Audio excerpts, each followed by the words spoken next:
Pemerintah Kota Banjarmasin melakukan perhatian serius pada musibah kebakaran yang terjadi hingga beberapa kali dalam sabulanan ini. Bahkan kejadiannya hampir saban hari yang menyebabkan warga kehilangan tempat tinggalnya. Wali Kota Banjarmasin pun menyatakan bila Banjarmasin wayahini mulai masuk dalam tanggap darurat kebakaran lantaran dengan mulai banyaknya kasus kebakaran yang terjadi belakangan ini. Pemirsa, berikut untuk kabar selengkapnya.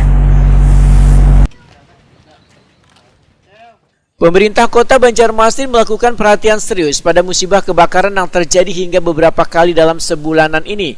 Bahkan kejadiannya hampir saban hari yang menyebabkan warga kehilangan rumah tinggalnya. Wali Kota Banjarmasin Ibnu Sina pun melakukan kunjungan ke daerah terjadinya musibah kebakaran, yaitu di kawasan Jalan Pramuka Kompleks Samanda Banjarmasin Timur dan di kawasan Banua Anyar Banjarmasin Timur tengah hari Minggu 3 Oktober 2021.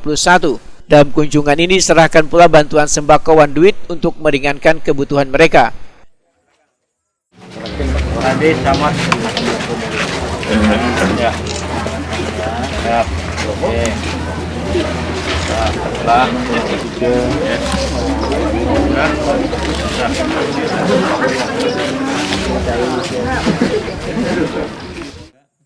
Wali Kota Banjarmasin Ibnu Sina Wetakuni Prima TV menyatakan, bila Banjarmasin wahini mulai masuk dalam tanggap darurat kebakaran lantaran dengan mulai banyaknya kasus kebakaran yang terjadi belakangan ini. Ibnu Sina pun menghimbau warga agar selalu waspada dengan tetap fokus untuk memastikan dan mengecek kembali keadaan rumah waya akan melakukan aktivitas di luar rumah.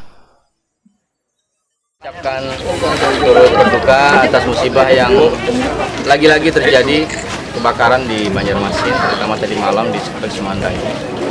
Dan belum tetap pesan kepada warga untuk hati-hati di rumah, mungkin ada arus pendek atau kebakaran di kompor dan sebagainya. Dan terima kasih juga sudah banyak bantuan dari warga setempat, dari para relawan, BPK, beserta kawanan kita, sehingga warga yang kena musibah juga bisa terkurangi bebannya. Dan kami menyampaikan bantuan tanggap darurat. Di samping juga ada bantuan pribadi untuk mengurangi sedikit beban bagi warga. Jadi sekali lagi tetap hati-hati, di Banjarmasin ini rancak banget terjadi kebakaran yang disengaja ataupun tidak disengaja, tapi tetap hati-hati.